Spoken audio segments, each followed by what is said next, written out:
Сайн бацгаана уу хүүхдүүд ээ. За бид өнөөдрийнхөө хичээлээр гадаад худалдаа, гадаад худлааны бодлогын тухай авч үзэх болно.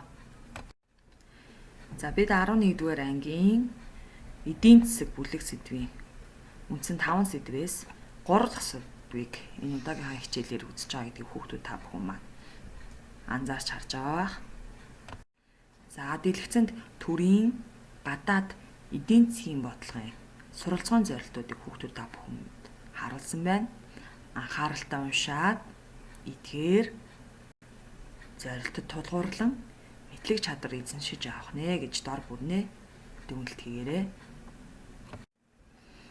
Бусад улс орнуудтай тогтоосон худалдааны харилцааг зохицуулах зорилгоор төрөөс авч хэрэгжүүлж байгаа арга хэмжээний нийлбэр цогцыг гадаад худалдааны бодлого гэж нэрлэдэг. За өмнө бид нар бас нийгмийн хүрээ, эдийн засгийн хүрээний сэдвэн дээр үзэж байсан. Аливаа улс орнуудын хооронд бараа үйлчлэгээ шилжих хөдөлгөөнийг олон улсын худалдаа гинэ гэж. Тийм ээ. За тэгэхээр зэрэг гадаад худалдаанд Монгол улс яг ямар бодлогыг авч хэрэгжүүлдэг юм бэ гэдгийг бүгдээрээ энэ удаагийнхаа хичээлээр дэлгэрүүлэн авч үзэх болно. Гадаад худалдааны бодлогыг хэрэгжүүлэх арга механизмд нэгдүгээрт галийн татвар, хоёрдугаарт галийн хөнгөлөлт, гуравдугаарт галийн хязгаарлалт ордог. За эндээс бүгдээрээ галийн татвар гэж юу юм бэ гэдэг асуудлыг сэргэн санацгаая. За тэгэхээр зэрэг тодорхой төрлийн бараанд бас импортоор оруулж ирж байгаа тохиолдолд галийн татвар төлж идэг. Тухайн бараа нь онцгой бараа юм уу, энгийн бараа юм уу гэдгээс шалтгаалаад энэхүү татврын хувь хэмжээ нь харилцан адилгүй байж идэг. Мөн түүнчлэн ямар төрлийн бараа вэ гэдгээс бас шалтгаалаад галийн хөнгөлөлт эдэлж идэг. За мөн импортоор орж ирж байгаа тодорхой төрлийн бараанд бас галийн хязгаарлалт буюу тоог хэмжээнд нь квот тогтоож өгч идэг. Жишээлбэл нэг бараа бүтээгдэхүүн энэ сард бол 100,000 ширхгийг оруулж ирнэ гэж ивэл энэ бол импорт тогтоож өгч байгаа галийн хязгаарлалт гэж яах нь хүүхдүүд маань ойлгох нь. За эндээс хүүхдүүд маань нэг зүйлийг асуухыг хүсэж иж болох юм. Энэ экспорт гэж юу юм бэ? Импорт гэж юу хэлээд байгаа юм бэ гэж. За тэгэхээр гадаад худалдаа маань гадагшлах буюу экспорт, дотогшлох буюу импорт гэсэн хоёр урсгалтай байна гэсэн. За хэрвээ Монгол улс 100,000 тонн нүүрсийг хятад улс руу гаргалаа гэж ивэл энэ бол яах нь экспорт болно. Харин бусад улс орнуудаас Монгол оронд орж ирж байгаа тэр бараа бүтээгдэхүүнийг бид нар импортын бараа гэж яах нь нэрлэдэг баг. За эндээс гадаад худалдааны экспорт нь тухайн оронд орлого, импорт нь зардлыг бий болгож идэг. За экспортын орлогоос импортын зардлыг хасаж гадаад худалдааны ашиг алдагдлыг тодорхойлно. За жишээлбэл манай Монгол улсын гадаад худалдаа ашигтай байна уу? Эсвэл алдагдaltaй байна уу гэдгийг яах нь экспорт импорт хоёрын зөрүүнээс олно гэсэн үг. За нэг дэх тохиолдлыг бүгдээр анхааралтай ажиглаад хараарай хүүхдүүдээ. Экспорт импортоос бага байх тохиолдолд гадаад худалдаа алдагдaltaй байна гэсэн. Харин эсвэргээрээ экспорт импортоос их байх тохиолдолд гадаад худалдаа ашигтай буюу эерэг байна гэж ойлгох нь.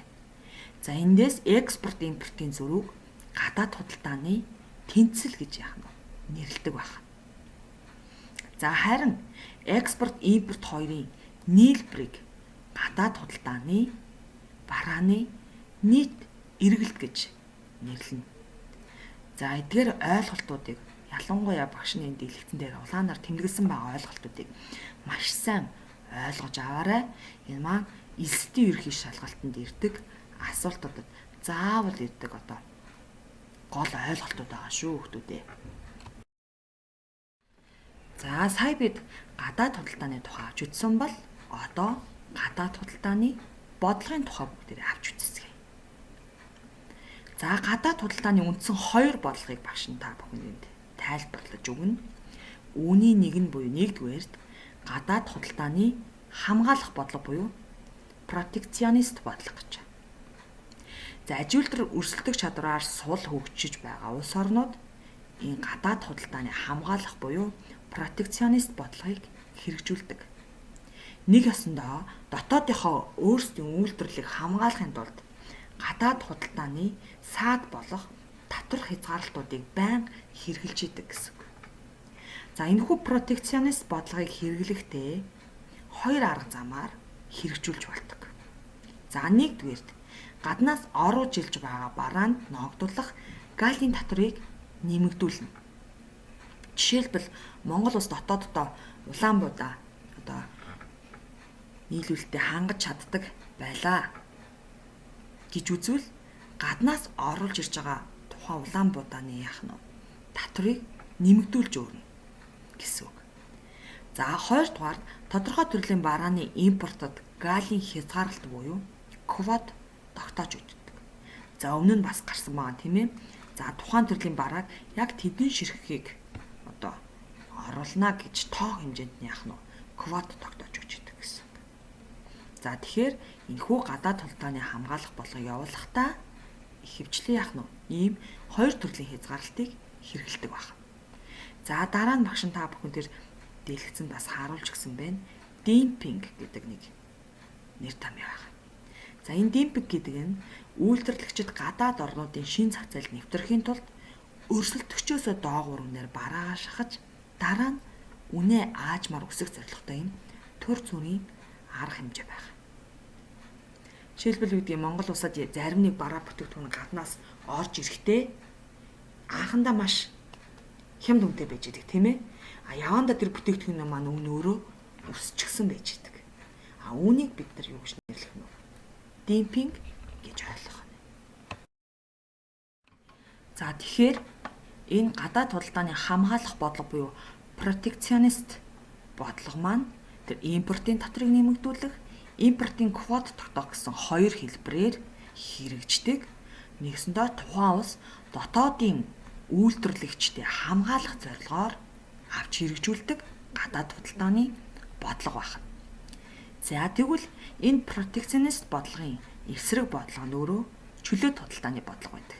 За одоо бүгдээрээ энэ тухай дэлгэрүүлэлт авч үзье.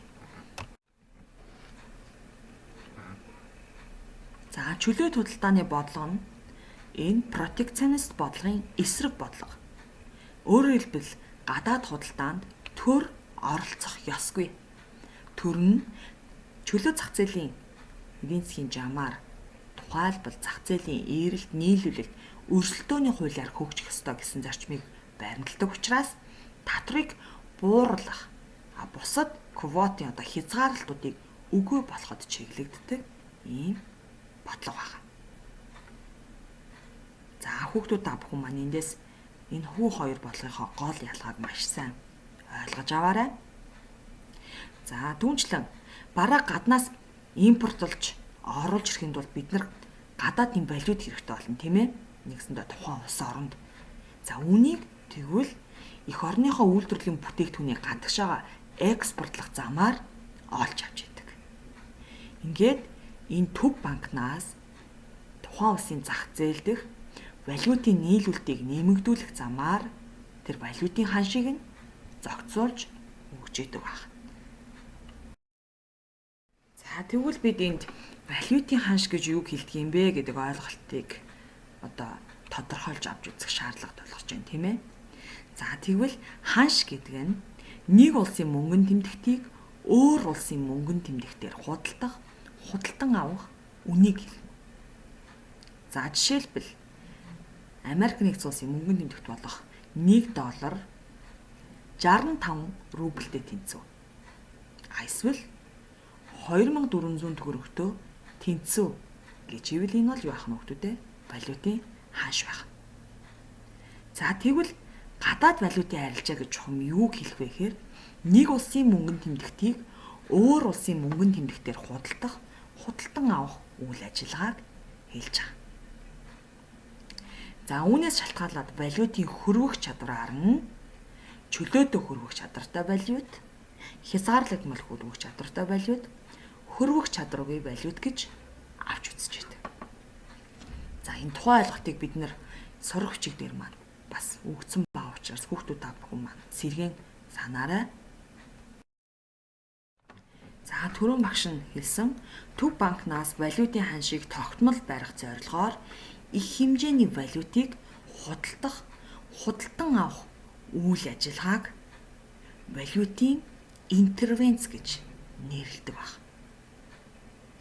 За Монгол улс 1993 оноос валютын тогтмол ханшны тогтолцооноос уян хатан валютын ханшны тогтолцоонд шилжсэн байж байдаг.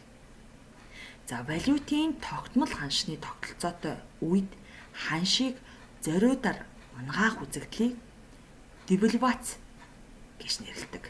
Нэгсэндээ валютын ханшийг яах нь унгаах үзэгдэл байна. Харин валютын ханшийг өсгөх үзэгдлийг револьвац гэж нэрлэдэг байна. За хүүхдүүд та бүхэн маань эдгээр нэр томьёог маш сайн ойлгож, яалгаж, салгаж аваарай гэж багш нь хүсэж байна. За энэ бас улсын шалгалт, эсрэг төрхийн шалгалтанд ирдэг ойлголт, нэр томьёонууд байгаа шүү хүүхдүүдээ. За дэлгэцэнд хүүхдүүд та бүхэн зориулаад багш нь энэ гадаад худалдааны 2 онолыг харуулсан байна. За нэг тохиолдол нь Адам Смитийн үндэслэн туйлын давуу талын онол гэж байна. За тэрээр дулаан уур амьсгалтай улс орнууд жишээлбэл Жимсийг тийм ээ учир нь газар тариалан хөгжсөн жилдээ олон удаа ургац авдаг учраас Жимсийг нефтээр баян улс орн нефтийг аж үйлдвэр өндөр хөгжсөн улс орнууд аж үйлдвэрийн барааг экспортлдог болохыг тайлбарлаж байдаг. За тэрээр хэрвээ А улс Б улстай харьцуулахад нөөцийн хамгийн бага зардлаар үйлдвэрлэдэг бол тэр нь туйлын давуу талтай гэдэг санаа гаргаж ирсэн байна.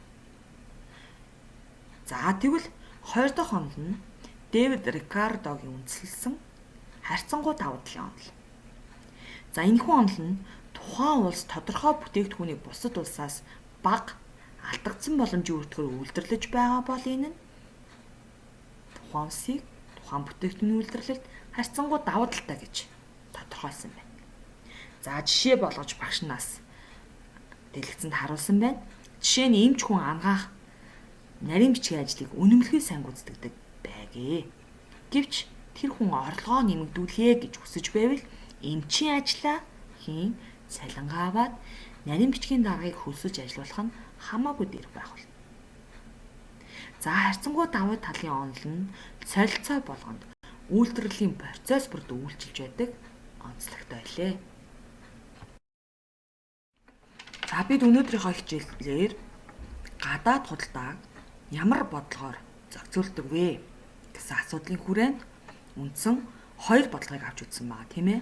За үүнд нэгдүгээрт гадаад худалдааны хамгаалах бодлого буюу протекционист бодлого, хоёрдугаар чөлөө худалдааны бодлого. За хүүхдүүд та бүхэн маань бас сурагчгээсээ энэ тухай дэлгэрүүлж уншаад багшийнхаа агуулгууд яриаггүй мэдээллүүдийг бас дэвтэр дээр нэмж тэмдэглээрэй гэж багш нь хүсэж байна. За ингээд өнөөдрийн лекц энд хүрээд өндөрлөж байна. Анхаарал хандуулсанд баярлалаа.